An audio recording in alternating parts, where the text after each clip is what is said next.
আসসালামু আলাইকুম।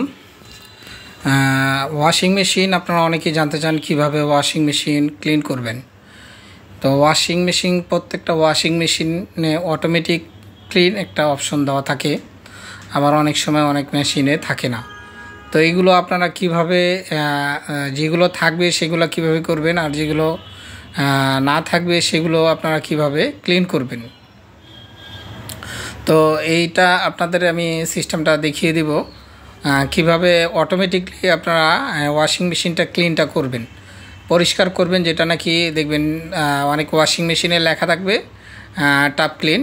তো এইটা টাপ ক্লিনটা অনেক সময় অনেক মেশিনে দেওয়া থাকবে না। তো এই মেশিনটা দেওয়া নেই, এটা নর্মাল অপশনে দিয়ে আপনি টাপ ক্লিনের কাজটা করতে পারেন। তো এইটা আমি নর্মাল অপশনেও করতে পারেন, অথবা এখানে জিন্স যেটা সময় বেশি নেবে, এরকম এখানে 62 মিনিট নিয়েছে। তো সাধারণত আপনার ওয়াশিং মেশিন টাপ ক্লিনটা দেখা যায় আপনার প্রায় 7 ঘন্টা হয়ে থাকে। তো আপনারা যেটা করতে পারেন, যেগুলোতে আপনার ওয়াশিং মেশিন টাপ ক্লিন অপশন নেই, সেগুলো আপনারা যেটা করতে পারেন, আপনারা টাপ ক্লিন অপশনে না দিলে থাকলেও আপনারা নর্মাল অপশনে দিয়ে আপনারা স্টার্ট দিয়ে দিতে পারবেন। যখন দেখবেন যে এটা ওয়াশটা কাজ শুরু হবে, তখন আপনি মেশিনটাকে অফ করে দিয়ে, যেরকম আপনি রাত্রে অন করলেন, সকালবেলা আপনি অন করে যখন পানিটা ফুল ওয়াশের কাজ শুরু করবে নিয়ে, তখন আপনি যেটা করবেন, ওয়াশের কাজটা শুরু করলে আপনি মেশিনটাকে অফ করে দিতে পারেন। অফ করে দিয়ে আপনি পরের দিনকার সকালবেলা রাত্রে অন করলেন, পরে আবার অফ করে দিলেন পানিটা ফুল হওয়ার পরে, পরের দিনকার সকালবেলা আবার আপনি অন করে দিতে পারেন নর্মাল অপশনে। তো এভাবে করে আপনি যেগুলোতে অপশন নাই টাপ ক্লিন, সেটা করতে পারেন। তো এই কাজটা করলে যেটা হবে, আপনার ওয়াশিং মেশিনের ভিতরে যে ময়লাটা, এটা সারা রাত্র ভিজে থাকবে এবং নরম হয়ে যাবে। এবং যেই পাউডারটা আপনি ব্যবহার করবেন, এই পাউডারটা ময়লাগুলোকে আপনার নরম করে ফেলবে, যেটা নাকি আয়রন জমে যায় বা ডিটারজেন্টের ময়লা এটি শক্ত হয়ে যায়।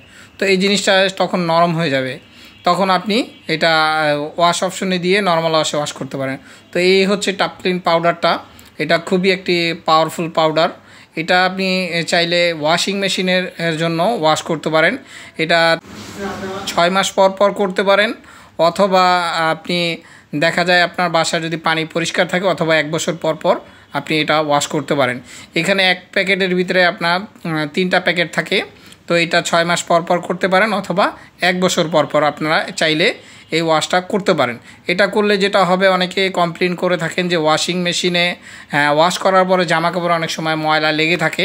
তো এটার কারণটা হলো, দেখা যায় নিচে যে ময়লাটা থাকে, এটা আস্তে আস্তে যখন ওয়াশ হয়, সেই ময়লাটা উপরের দিকে চলে আসে, তখনই এই সমস্যাটা দেখা দেয়।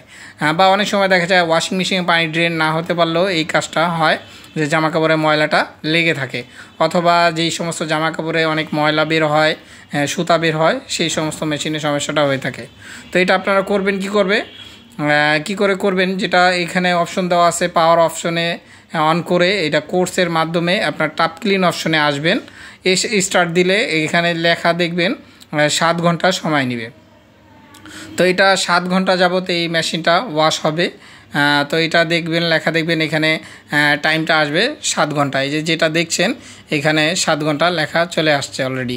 তো এই মেশিনটা এভাবে করে 7 ঘন্টা সময় নিয়ে সে ওয়াশ করবে। এটা দেখা যায় সব সময় কাজ করবে না, পানি আসবে, কিছুক্ষণ ওয়াশ করবে, ওয়াশ করে আবার কিছুক্ষণ অফ থাকবে, মেশিনটা এভাবে করে চলতে থাকবে 7 ঘন্টা। তো আশা করি সবাই বুঝতে পেরেছেন।